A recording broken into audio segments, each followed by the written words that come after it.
adventure in 1999, there is serious misunderstanding between the legislature and the executive. There is a lot of executive, what I can call executive meddleness. Rascality. And executive rascality or executive arrogance that is being displayed under the President Olusegun Obasanjo led administration. And as a result of that, there is constant change of leadership, particularly in the Senate, and is usually triggered by the executive arm of government.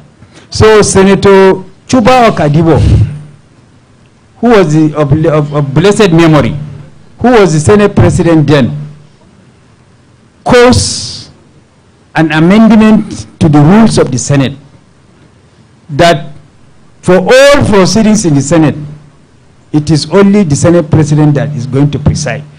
He did that or promoted that amendment in order to safeguard his seat. Because anything can happen. If, for example, the Deputy Senate President is presiding and he is in cohort with the executive arm of government, he can be easily removed, impeached.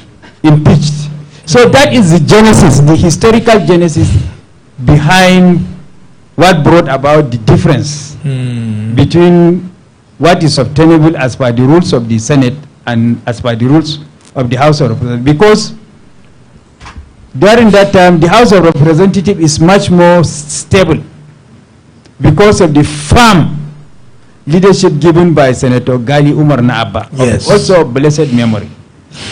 It has served as a check and balance to the executive arm of government, and it's much more stable. So the rules in the House of Representatives was not tampered with, but the rules in the House of in the Senate.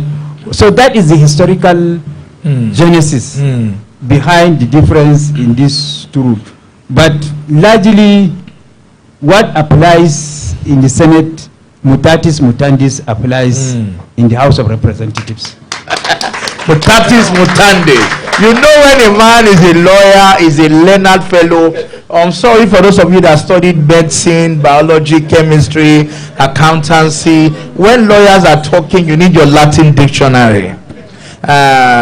Your Excellency, is that not true, sir? The only profession that is learned is we the lawyers. Apologies for those who cannot phantom that mutatis mutandis. Your Excellency, I've told them it's going to be an interesting conversation with you tonight. You see the little that we've learned. I told you you're not going to leave here without learning history. Because look at it now. I've been educated about three things. So if I decide by the grace of God in the future to go to the National Assembly, I'm sure that I have a better understanding of what the rules are. I will not go into the chamber naked. And then also we've understood the origin of, you know, the rules around and the politics, and our experiences have also shaped policies. We're going to go for prayers now because it's 6:37, and after prayers we would come back and they will start serving food, and everybody will have food before we then continue the conversation. But one thing that I also want to say is that when we come back, we're going to get to speak to the senator. We want to find out, how was he able to, at 26, excuse me, go to the House of Rep? 25. Or 25? I'm not even married then. Wow. To go to the House of Rep. I know you are hungry because I wanted to start my question, but I'm going to let you eat. I should calm down, yes. So we want to find out, how was it easy for him?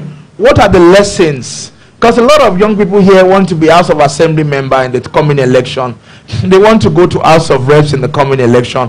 What can we learn from you, sir, about political relevance, engaging stakeholders, working with stakeholders at the grassroots level? How can we fight for the party ticket? But in the meantime, we're going to go for prayers, and after prayers, we'll continue the conversation. The Senior Senator is going to go through this door, and the people on the first row, and then the others can go through the back to go. And then when you come back, you have your date, and then we have pepper soup, we have masa, we have swallow,